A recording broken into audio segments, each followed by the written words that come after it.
నమస్తే, welcome to NSR news.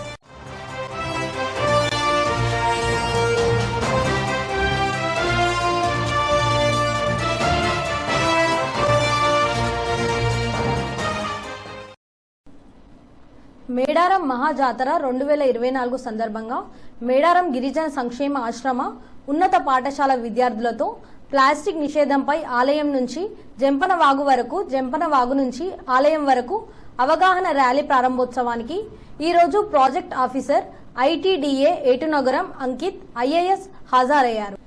ముందుగా సమ్మక్క గద్దె వద్ద అమ్మవారికి పూజలు చేసి కొన్ని గుడ్డ సంచులను ప్రధాన పూజారి సిద్ధబోయిన జగ్గారావుకి అందజేసి మేడారం మహాజాతర సందర్భంగా ప్లాస్టిక్ వాడవద్దు, కాటన్ బ్యాగులే వాడండి అనే నినాదాలతో ర్యాలీని ప్రారంభించారు.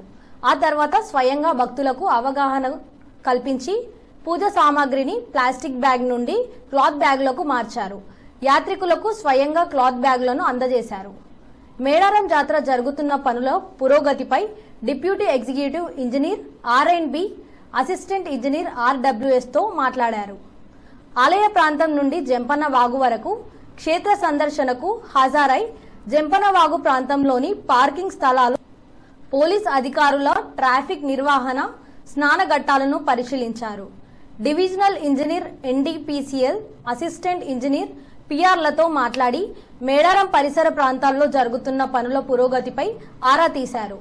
యాత్రికుల రద్దీ రోజురోజుకు పెరుగుతున్నందుకు పనులను వేగవంతం చేసి జనవరి నెలాఖరులోగా పూర్తి చేయాలని ఆదేశించారు.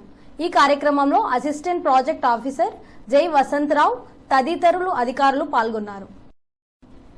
Greater Warangal municipality corporation Swachh Bharat auto driver మమ్ములను ప్రభుత్వ ఉద్యోగులుగా గుర్తించాలని మరియు ఈఎస్ఐ పిఎఫ్ ఇవ్వాలని, వేతనాలను పెంచాలని ఇచ్చిన హామీలను ఈ బల్దీ అధికారుల నిర్లక్ష్యమే తమ నిరసనకు దారితీసిందన్నారు. మా డిమాండ్లను నెరవేర్చకపోతే నిరసనలను ఉధృతం చేస్తామని మురళీకృష్ణ తెలిపారు. కల్పిస్తానని అధికారులు మబ్బ పెడుతున్నారు. ఈ నెల, వచ్చే నెల, 4 నెలలు, 2 నెలలు అని అట్లా కాలయాపన చాలా రోజుల నుంచి చేస్తున్నారు. మాకు ఎలాంటి ఉద్యోగ భద్రత కల్పించట్లేదు. అందుకోసమనే మేము ఈ ధర్నా కొనసాగిస్తున్నాం. ఖచ్చితంగా మాకు ఈఎస్ఐ పిఎఫ్ ఐడి నెంబర్ కానీ మాకు జీతాలు వేసేంత వరకు ఇది ఇట్నే కొనసాగిస్తామని చెప్తున్నాం. ఏ అధికారి కూడా ఇప్పటి వరకు చాలాసార్లు అధికారుల చుట్టూ తిరిగి యాస్టకు వచ్చింది.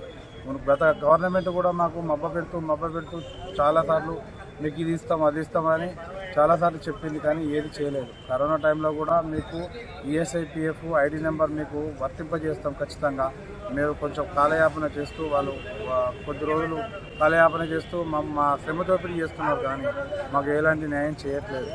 అందుకోసం మా డ్రైవర్లు కలిసి మున్సిపాలిటీ ఆఫీస్ ముంగట ధర్నా చేస్తున్నాం. మేము ఏని పక్షాన ఈ సమస్యలు మాకు పరిష్కారం అయ్యేంత వరకు ఇది ఇట్లాగనే కొనసాగిస్తాం ధర్నా. ఖచ్చితంగా దీన్ని విరమించేది లేదు. అధికారులు దిగొచ్చేంత వరకు ఈ సమస్య ఖచ్చితంగా మేము కొనసాగిస్తూనే ఉంటాం. ఎన్ఆర్ఐ వాసవి అసోసియేషన్ ఆధ్వర్యంలో కే కన్వెన్షన్ హాల్లో విలేకరుల సమావేశం జరిగింది. ఈ సమావేశంలో వరంగల్ జిల్లా అధ్యక్షుడు దివాకర్, వైద్యనాథ్, శ్రీనివాస్, రజని పాల్గొన్నారు. తర్వాత దివాకర్ మాట్లాడుతూ ఎన్ఆర్ఐ కుటుంబ సభ్యులను, వారి పిల్లలను వైద్యంలో, విద్యలో తన వంతు బాధ్యత వహిస్తామని కోరారు. 100 మంది పేరెంట్స్ ను దత్తత తీసుకోవాలని కోరారు. ప్రజలందరూ క్షేమంగా ఉండాలంటే గోమాతను, గోవులను రక్షించుకొని వాటిని పూజిస్తూ ప్రజలంతా క్షేమంగా ఉండాలని దివాకర్ తెలిపారు. మేము ఇప్పటి వరకు 3000 మంది పైన విద్యార్థులను చదివించాము. అలానే 100 కొద్ది పేరెంట్స్ని అడాప్ట్ చేసుకున్నాము. అడాప్ట్ విలేజ్ పథకం ద్వారా చాలా ఊర్లలో ఉన్న విద్యాలయాలకి, పూర్ పీపుల్కి వాటర్ ప్యూరిఫికేషన్ సిస్టమ్స్కి మనము డిఫరెంట్ ప్రాజెక్ట్స్ చేస్తూ వస్తున్నాము. ఈ 2023, 2024 మా టర్మ్ అంటే నేను ప్రెసిడెంట్గా ఎన్నికైంది ఈ టర్మ్కి. ఈ టర్మ్లో మేము కొన్ని కొత్త కార్యక్రమాలను తీసుకొచ్చాము. ఇది సెంట్ లూయిస్ పట్టణము, మిసోరీ రాష్ట్రంలో జూలై 4, 5, 6, 2024 తేదీల్లో జరగబోతుంది. అక్కడ 5,000 నుంచి 8,000 మంది వరకు మా కుటుంబ సభ్యులందరూ, ఎన్ఆర్ఐవిఏ కుటుంబ సభ్యులు, ప్రపంచవ్యాప్తంగా ఉన్న వాళ్ళందరూ జాయిన్ అయ్యి అక్కడ మనము చాలా కార్యక్రమాలు చేపడతామండి. దానిలో భాగంగా మనం చేయబోయే కొన్ని కార్యక్రమాలు వచ్చేసి, ఒకటి అక్కడికి వచ్చిన 60 సంవత్సరాల పైన ఉన్న వాళ్ళందరికీ షష్ఠి పూర్తి కార్యక్రమం జరుపుతామండి. సీతారాములను ఆరాధించడంతో ప్రతి ఒక్కరూ సుఖ సంతోషాలతో వర్ధిల్లుతారని వరంగల్ మార్వాడి సమాజ్ ప్రతినిధి గబ్బర్ సింగ్ పేర్కొన్నారు. ఎన్నో సంవత్సరాలుగా ఎదురు చూస్తున్న కల నేడు సాకారమైందని, అయోధ్యలో బాలరాముని ప్రాణప్రతిష్ఠ మహోత్సవం పురస్కరించుకొని వరంగల్ నగరంలో మార్వాడి సేవా సమాజ్ ఆధ్వర్యంలో మార్వాడి వీధి నుండి రామన్నపేట వరకు అత్యంత వైభవంగా నిర్వహించారు. యాత్రలో సేవా సమాజ్ ప్రతినిధులు, మహిళలు, యువతి యువకులు పాల్గొని శ్రీరామనామం పలుకుతూ నృత్యాలు చేస్తూ యాత్రను కొనసాగించారు. ఈ సందర్భంగా ఆ సంఘం ప్రతినిధి గబ్బర్ సింగ్, రాజా సింగ్లు మాట్లాడుతూ సీతారాములను కొలవడం ద్వారా సమాజం సుభిక్షంగా ఉంటుందని వారన్నారు. అయోధ్యలో రామ మందిరం ఏర్పాటు చేయడం సంతోషంగా ఉంది అని వారు అన్నారు. हम सब लोग मारवाड़ी भाई सब लोग मिलके हम सब लोग उत्सव मना रहे हैं राम जी की तरफ से और सब भाइयों की तरफ से। हमारा सब प्रोग्राम खूब सक्सेस हो गया और पुलिस डिपार्टमेंट वाले भी हमारे को अच्छा सपोर्ट किया और सब कुछ अच्छा रह गया। जय श्री राम। पटल बाजार से रामदेव गुड़ी तक और भोजन प्रसादी की व्यवस्था सभी मोबाइल मार्केट वाले मिलके बहुत ही सुंदर तरीके से हम सब मिलकर व्यवस्था की गई है और सब लोगों का सहयोग रहा। रैली भी अच्छी निकली और राम जी का आज बहुत ही बड़ा दिन था। उस उत्सव पे हम सब उत्साहित हैं। जय श्री राम। और पुलिस प्रशासन का एकदम बहुत ही अच्छी तरह से सहयोग रहा कि हमारी रैली बहुत ही अच्छी तरह से यहाँ तक पहुँचने में बहुत ही मदद किया। और रात्रि में भजन संध्या का भी आयोजन था, उसमें भी सभी ग्रामवासी बहुत सारे मिलकर भजन का आनंद भी लिया। और आज का दिन बहुत ही हिंदुस्तान के अंदर, पूरे विश्व के अंदर बहुत ही गौरवशाली दिन है। हम सब भाग्यशाली हैं। అయోధ్యలో శ్రీరామచంద్రుడి విగ్రహ ప్రాణ ప్రతిష్టను పురస్కరించుకొని మహబూబాద్ జిల్లా కేంద్రంలో శ్రీరామ భక్తజనం భారీ శోభయాత్ర నిర్వహించారు. ఈ శోభయాత్ర స్థానిక శ్రీ సీతారామాలయం నుండి పట్టణంలోని ప్రధాన పురవీధుల గుండా కొనసాగింది. భక్తజనం అధిక సంఖ్యలో పాల్గొని శ్రీరామ స్మరణతో మారుమోగించారు.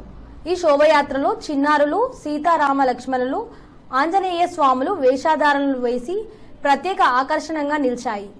ఈ సందర్భంగా బీజేపీ మహిళా మోర్చా విభాగపు జిల్లా అధ్యక్షురాలు హిందూ భారతి మాట్లాడుతూ అయోధ్యలో రామ మందిరం నిర్మాణం దశాబ్దాల చిరకాల వాంఛ నెరవేరుతున్నందుకు ప్రతి ఒక్క భారతీయుడు గర్వపడాలన్నారు. ప్రతి ఇంటి ముందు 5 దీపాలతో దీపారాధన నిర్వహించి శ్రీరామనామ స్మరణతో జపించి భక్తి పారవశ్యంతో శ్రీరాముడిని పూజించాలని విజ్ఞప్తి చేశారు. నమస్కారం. జై శ్రీరామ్. 500 సంవత్సరాల నాటి కళ ఈ రోజు అయోధ్య రామ మందిర నిర్మాణం ప్రతి ఒక్క హిందువుల కళ ఇది. ఈ కళ రేపటి రోజున ఆ స్వప్నం నెరవేరబోతుంది. హిందూగా పుట్టిన ప్రతి బిడ్డ గర్వపడాల్సిన క్షణం అది. రేపు 22వ తారీఖు నాడు అయోధ్య రామ మందిరంలో బాలరాముని ప్రాణ ప్రతిష్ఠ సందర్భంగా అందరూ కూడా రేపు పొద్దుటి నుంచి పూజలు 9 గంటల నుంచే మొదలవుతాయి. రామ మందిరంలో 9 గంటలకే హోమం నుంచి మొదలయ్యి అన్ని పూజా కార్యక్రమాలు, ప్రసాద వితరణ, అన్న ప్రసాదాలు చేస్తున్నాము. సాయంత్రం 5 గంటలకు ప్రతి ఒక్క హిందూ బిడ్డ, హిందూ కుటుంబంలో ఇంటి ముందట 5 దీపాలను వెలిగించి మళ్లీ గుడిలో కూడా దీపోత్సవ కార్యక్రమం ఉంది. అధిక సంఖ్యలో పాల్గొనాలని విజ్ఞప్తి చేస్తున్నాను. అయోధ్య శ్రీరామ ఆలయ ప్రతిష్టాత్మన సందర్భంగా సుధా టెక్నో స్కూల్ పాలకుర్తి విద్యార్థులచే వివిధ సాంస్కృతిక కార్యక్రమాలు నిర్వహించారు. శ్రీ సీతా సమేత రాముని పరిహారంతో వివిధ వేషధారాలలో అద్భుతంగా స్కూల్ మరియు పాలకుర్తి సోమేశ్వర ఆలయం నుండి చౌరస్తా వరకు శ్రీరాముని మీద భజనలు, కీర్తనలతో అలరించారు. రాముడు, సీత, హనుమాన్ గెటప్లతో విద్యార్థులు చక్కని నృత్యాలు చేశారు. సనాతన భావాలు, మన చరిత్ర, సంస్కృతికి తెలియజేయాల్సిన అవసరం ఉంది.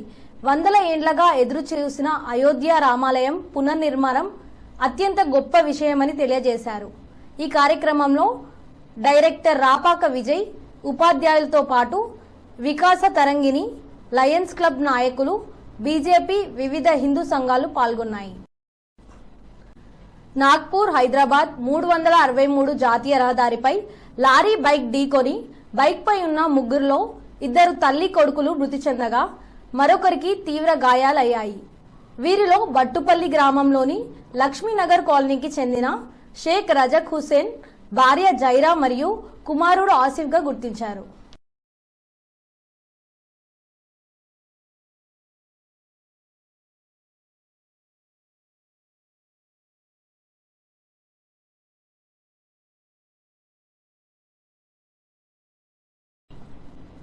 కొమ్రంభీం ఆసిఫాబాద్ జిల్లా జైనూర్ మండల కేంద్రంలో పోలీస్ శాఖ సిబ్బంది శాంతి భద్రతల రక్షణ కోసం అప్రమత్తంగా ఉండాలని జైనూర్ సిఐ మల్లేష్ ఆదేశించారు. జైనూర్ పోలీస్ స్టేషన్ కార్యాలయ ఆవరణలో సిబ్బందితో సమీక్షించారు. ఈ సందర్భంగా ఆయన మాట్లాడుతూ సోమవారం అయోధ్యలో రామ మందిర ప్రారంభోత్సవం దృష్ట్యా పోలీస్ శాఖ సిబ్బంది ఉండాలన్నారు. సోమవారం సాయంత్రం భక్తులు నిర్వహించే ర్యాలీ సందర్భంలోనూ ఎలాంటి అవాంఛనీయ సంఘటనలను జరగకుండా అప్రమత్తంగా విధులను నిర్వహించాలని ఆదేశించారు. బందోబస్తు చేపట్టే విధానాలను వివరించారు. విధుల్లో నిర్లక్ష్యం వహిస్తే చర్యలు తప్పవని హెచ్చరించారు. ఈ సందర్భంలో ఎస్ఐ సందీప్ కుమార్ పోలీస్ సిబ్బంది ఉన్నారు. ఈ వార్తలు ఇంతటితో సమాప్తం. నమస్తే.